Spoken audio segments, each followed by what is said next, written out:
Thank you very much, Chairman Carpo, Ranking Member Capito. Thank you very much, and Administrator Fox, thanks very much for joining us.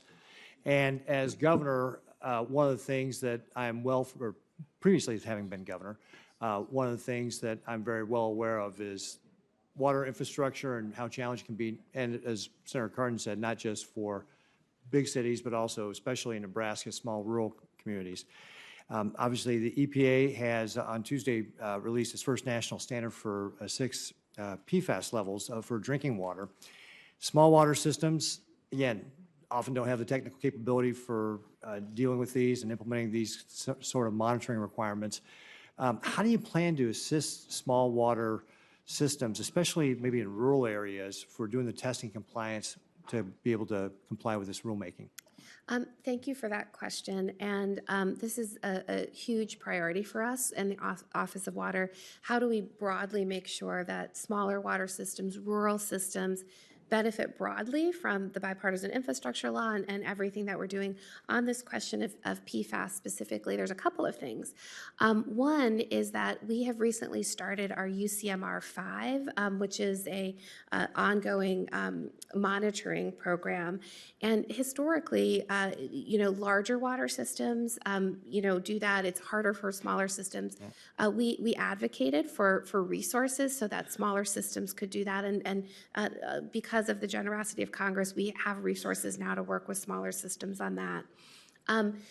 In the bipartisan infrastructure law, there's a new $5 billion grant program that is dedicated to small systems and disadvantaged communities to basically look at issues of PFAS and other emerging contaminants. And so that's going to be resources that are dedicated to the very communities that you're asking about, Senator. So those resources can help on and they're grant programs, so you don't have to pay anything back. And they can use that for testing, for remediation, implementing treatment technology. So that's going to make a huge difference. But what we have learned in our work across rural America is that just getting resources, making resources available isn't enough. You've got to support smaller systems, rural systems, in building their technical, financial, and managerial capacity to be able to both get that grant or get that loan and then be able to implement it well. And that's why we're spending so much time building out the technical assistance infrastructure. We have 29 environmental finance centers.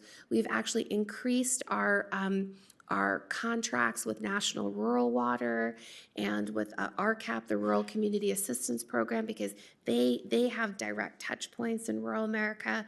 So they're going to be doing even more technical assistance in these areas. So that is some of what that we have underway, and we think it's really going to change the odds in rural America. So how will a small community be able to access some of those resources you're talking about? So we have just put up a technical assistance webpage on our website. So I'd be happy to share that information with your office if you'd like to get it out. Yeah, please do. Yeah. But then also we're working really closely with the states. Many states also have technical assistance programs, so we're trying to coordinate and I mean, your environmental secretary, your SRF state manager, they're going to know the communities that are out of compliance. They're going to know the communities that are keeping them up at night, as it relates to clean, safe water. So we're asking them. We're building this list of communities, and then we're not waiting for a community to come to us. When we hear from a state or from a local water system, if something is of concern, we're having our technical assistance providers actively reach out to them. So we have to go to the community, not just wait for them to ask for help. Great, thank you. I'm running out of time here, so I'm just going to talk about another thing that we're talking about with some of the investments for these communities. The intent of these funds was to help communities need the most to be able to get the resources.